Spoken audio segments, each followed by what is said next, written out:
This program was made possible by funding from the University of Central Florida's Metropolitan Center for Regional Studies.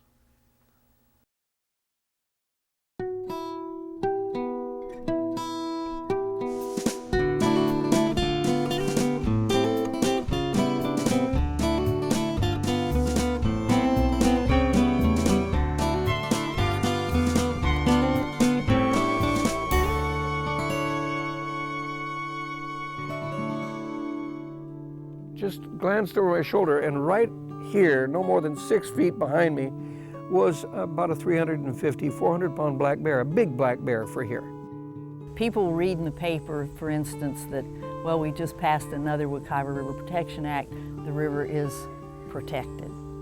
Well, that act has to be implemented. What good is man when he has lost his compassion for the earth?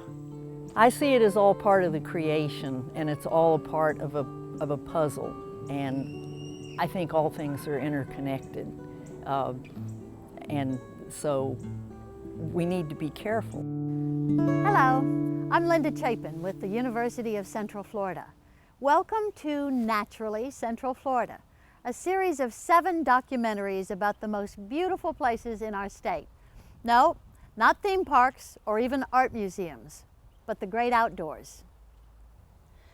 We're blessed to have some unique landscapes in this region because scientists tell us that right here is where the temperate zone meets the tropical zone. And so we have plants and animals and vistas that don't exist anywhere else in the world. Today we're going to take you to the forests and rivers and springs of the place that Native people named the Wekiva, or flowing waters. Imagine what a blessing it must have seemed to these early inhabitants to discover clear, cold water bubbling up from inside the earth.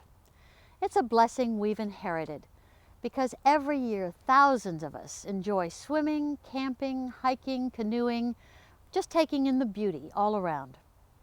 The Wekiva River begins its journey where those springs arise at the Wekiva Springs State Park. Then it's joined by the waters of Rock Springs Run, the Little Wekiva River, and Seminole and Blackwater Creeks, before it joins the St. Johns River. The entire Wekiva Basin is part of Orange, Seminole, and Lake counties, and the corridor extends north to the Ocala National Forest and is home to the largest population of black bears in Florida. The bears lived in the Wekiva for thousands of years before humans arrived. Naturally Central Florida's Alicia Callanan Mandigo is going to introduce us to one of their biggest fans. Now what we're looking for is a place that perhaps has a good view of bear habitat, and right in front of us looks very, very good. So being near the water is good. This entire area is, there's a lot of water here. So we're going to set up here. Going to set up right here. Okay. This seems real good to me. Okay. This spot along Blackwater Creek in the Seminole State Forest is a good spot because the creek's edge provides a natural bear path. That's what Chucktown is after, a glimpse or perhaps a picture of a Florida black bear. All of that is a good area to be shooting and waiting for bear to come out. Within a few minutes of setup, the blind is thick with mosquitoes. It's hot and cramped, and town might sit here for as long as 24 hours. I set up one day and watching this big male. And as I watched the male, he came up to this brush pile, facing the camera, and as he faced the camera, it was like he was saying, "Here, Chuck, can you get this on the camera?" And then he proceeded to reach out and pull the log that was on top of the brush pile, pull the log towards him, and continued to do that until it fell off the other side, for no other reason than to say, "I did it." Wow. After 30 years of this, town has a lot of bear stories and a lot of great bear video. It's a quest that began in his Midwestern childhood in a place where bears had long been extinct. back in Illinois when I was a kid, was digging for trilobites in a clay layer, and I found a medium-sized black bear tooth. And then later on, I found out that the University of Illinois had found a midden that dated back several hundred years. That was there was an abundance of bear bones in that midden, and so as a child, my imagination went crazy, and I just saw bears every place. What I'm doing here in the state of Florida is a culmination of many years of dreaming, if you will. Mm-hmm. A devoted naturalist, Towne's fascination with the bear dominates his study of nature. Probably because the bear is such an impressive animal and highly intelligent.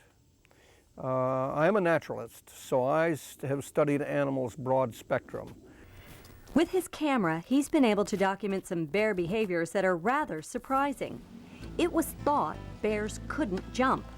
They can, and apparently they like to play. One day I was walking in the forest in the Wekiva River area and back in the swamp, and I heard this terrible racket. Couldn't figure out what it was. And I watched and watched, and finally this medium-sized black bear came into sight, dragging a piece of greenhouse shade cloth about 20 feet long, and he would roll in it. He would slap it and bat it around and play with it. Finally, he got tired of it and wandered off, leaving the greenhouse shade cloth there. He found a toy. He found a toy. At 72, Towne is still hiking into the woods before dawn and building his bear blinds. I'll go in there before light. Once I have the blind set up, I'll go in there before light because I don't want to disturb anything. Mm-hmm. I go in there before light, I set down in the blind, and then I don't leave that blind until after dark. Usually when I go into the woods, I make my blind out of palm fronds. And because when I'm there, I can go into any area, set my blind up right next to a bear trail, and sit there, and sometimes I might wait a day. He puts up with long hours, mosquitoes, snake bites, and sometimes dangerously close bear encounters.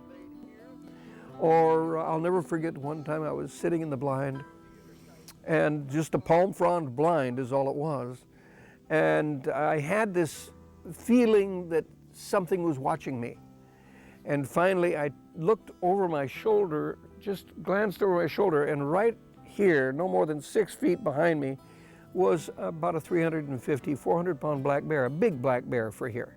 Well, weren't you frightened? No, I was thrilled. I was thrilled. The bear walked around in front of the blind, dropped down on his elbows, and reached underneath the palm fronds and pulled at my foot. Finally stood up, looked me right in the eye, just like you and I are doing right now, and turned around as if to say, "I know you're there, Chuck." And he turned around and he walked away. You know, people would say you're crazy. I probably am. I probably am. Why is it worth getting bitten by a rattlesnake to be that close to a bear that might eat you? The bear is a very intelligent animal. Probably of all of the creatures, one of the things that really sets it apart from other animals. And when you find an animal that knows how to play and enjoys life, which the bear does, you're dealing with an animal with some intelligence. The bear is, we've heard it called an umbrella species many times.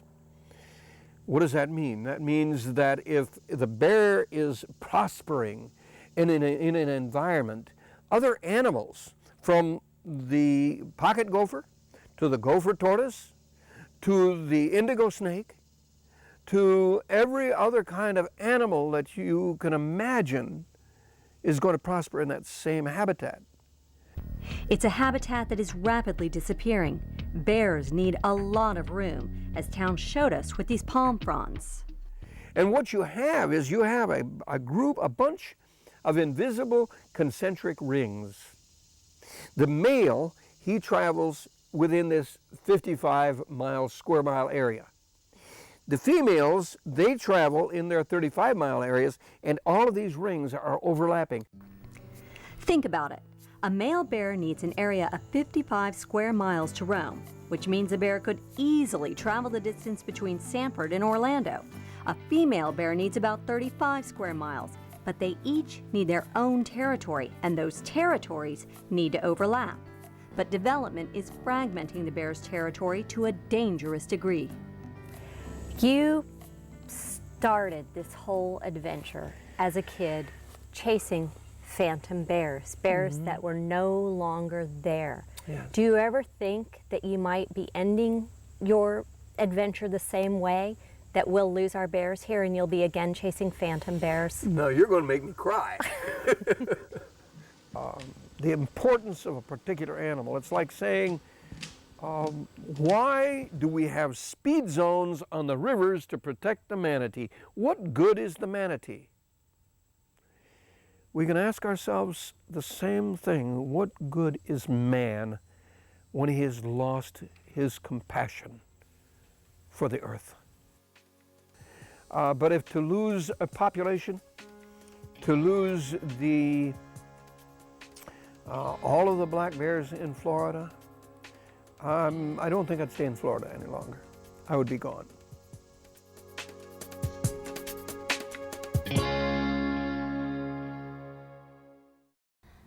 There's a story about a bear that came across a human baby and nursed it until the baby was rescued. You can think of it as just a myth. Or as writer Barbara Kinsolving said, you could think of how warm lives are drawn to each other in cold places. You could think of the force of a mother's love and the DNA that we share in its great majority with the other mammals. You could think of all that and say, of course the bear nursed the baby. He was crying from hunger and she had milk. Small wonder. We'll be back.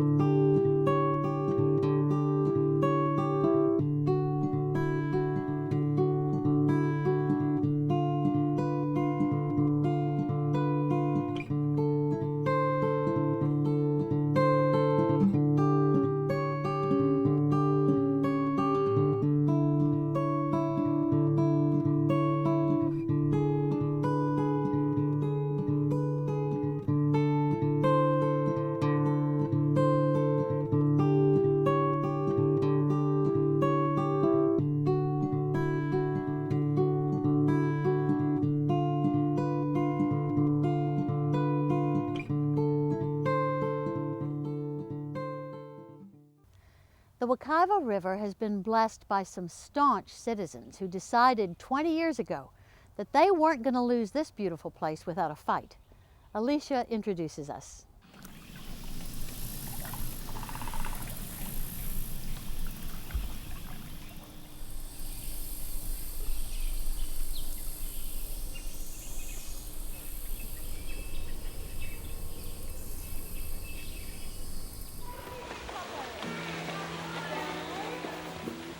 We have been drawn to its crisp, clear water since man first surfaced on the peninsula. It cools us with its shady canopies and its bubbling springs. It calms us with its gentle currents. It excites us with its many sights. It invites us to play, to explore, to learn. It's the Wekiva River, and it is here today much as it has always been, not in spite of people, but because of people, just everyday people who recognized the river needed protection. Well, it actually started when Altamont Springs was going to expand their wastewater treatment plant, and that would increase the amount of effluent that was going into the Little Wekiva River. Pat Harden was one of a group of residents who organized against the Altamont Springs plan. Calling themselves Friends of the Wekiva River, they ultimately prevailed and went on to win the river an outstanding Florida water designation. It could have ended there, but the core group not only continued to fight for the river system, it attracted new advocates like Jay Exum. 30 years ago when people talked about protecting the Wekiva River, there was probably some dimension adjacent to the river that everybody would have said, that's what we need to protect. But the spring shed and all those sand hills way to the west and north of us are so vital to the spring that we've got to look way beyond, a quarter of a mile from the spring here to assure its protection. It has become increasingly clear as the Friends continue to lobby for the river system's protection. In 1988, 6 years after the Friends were established, the group spearheaded passage of the Wekiva River Protection Act. It was landmark legislation that provided sweeping protections for a 180 square mile area that is rich with environmental diversity. There are community types, ecological community types, that are xeric or are dependent upon really dry conditions for survival, then massive wetland swamps that depend on a lot of water, and then these springs that depend upon the Floridan aquifer or recharge of groundwater. So you take all of those natural systems and it creates this great diversity of wildlife that fit in each of those communities and recreation resources too. So the public has been coming to the springs and canoeing down the river for dozens and dozens of years. So all of those really relate to how kind of famous the Wekiva River has gotten throughout the state, not just Central Florida. It is an organic enclave so complex and mysterious that its secrets are still being revealed. It is home to things once common to all of Florida, like the black bear. It's a keystone species, as she said, and it's kind of the linchpin of the ecological community and just a real indicator of the health of this system. If you don't have extensive areas, meaning dozens of thousands of acres of connected, diverse habitat, we won't be able to sustain the black bear. So exactly what you're talking about, if we were just to preserve the spring here and a few hundred acres around the spring, black bears would vanish. We've got to focus on the protection of the Wekiva system all the way in this connector to the Ocala and actually across the state with other black bear populations to sustain them. So, we just saw a green anole, a little lizard earlier. They can exist in downtown Orlando and would exist here with just a small preservation area, but not the complicated systems that are necessary for black bears and some other species like that. But the springs are also home to things that live nowhere else on Earth. Unique crustaceans and species of snails that have only recently been discovered. Creatures dependent on the Wekiva's pristine waters. Without protection, this unique species might have been lost to the world without ever having been discovered. Do you think Friends of the Wekiva has been able to accomplish more than would have been accomplished had it been left in the hands of governmental agencies? Oh, absolutely. And I think the reason we have been effective is because we stayed on a single mission, protect the Wekiva. We based, anytime we met with government, be it local, state, a developer, whatever, we based it on fact and science, not emotion. We didn't just chain ourselves to a tree and say no. Have you guys been able to serve as a model for other grassroots groups? It's measured in the effectiveness, and it was the first river to have this kind of protective legislation established. It's really had the support of local governments in the vicinity of the Wekiva River for 30 years. I think that's the measure of success, the kind of protection that's been afforded during the existence of the Friends.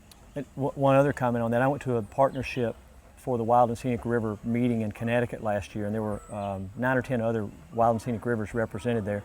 And we all compared notes about the kinds of programs that were in place and how they were getting money and how their initiatives were being conducted. And some of those eastern rivers have gotten a lot more money and a lot more attention from the federal government, from the National Park Service specifically, than what the Wekiva River has gotten. But when we compared notes about what has been accomplished, I was not embarrassed about the amount of land that's been acquired, the amount of local and state governmental initiatives that have been passed. How do you keep people rallied over a period of 20, 30 years? It's difficult at times because people read in the paper, for instance, that, well, we just passed another Wekiva River Protection Act, the river is protected. Well, that act has to be implemented. And it's how that act is implemented that will determine how well protected the river is. So we have to watchdog that. So you have to build that importance with people again, like, no, you can't put down the laurels yet. We have to keep an eye on this. Sometimes it's just being a watchdog.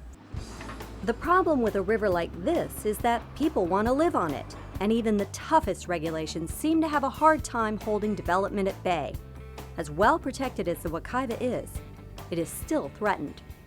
The biggest threat we see right now probably is the threat to the Floridan aquifer from which the springs are fed, from overuse or overpumpage of water, and also the input of nutrients from surrounding land uses.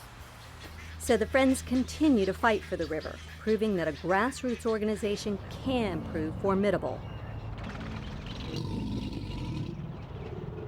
About 20 years ago, the Friends of the Wekiva River said, we do not want the beltway that would encircle Orlando to cross the Wekiva River.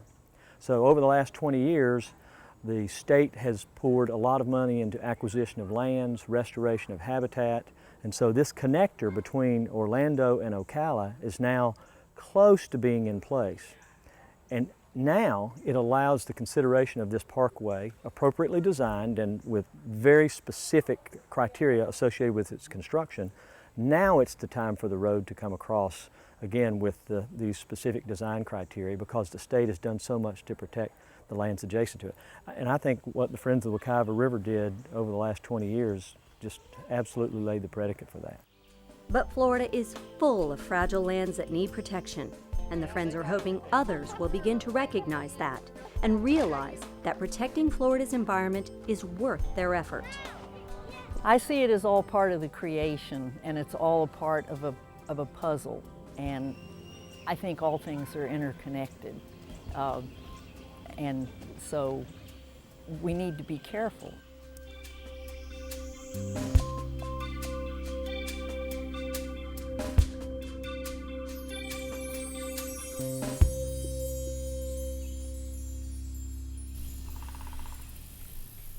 We wanted to show you how much can be accomplished by a small group of determined citizens. Naturally Central Florida is a relatively new effort, not designed to focus on just one critical place in our Central Florida landscape, but to talk about 7 important natural systems that need to be protected and connected if we want them to go on functioning as nature intended. If you want to learn more about Naturally Central Florida, check out these websites. We're growing at an incredible rate in this part of Florida, but we don't have to just give up and say there's nothing we can do about it, because there's so much beauty still around us. And if we can learn to be good stewards of these God-given gifts, then our children and our grandchildren can enjoy this beauty in their time. Thanks for joining us. We'll see you next time on Naturally Central Florida.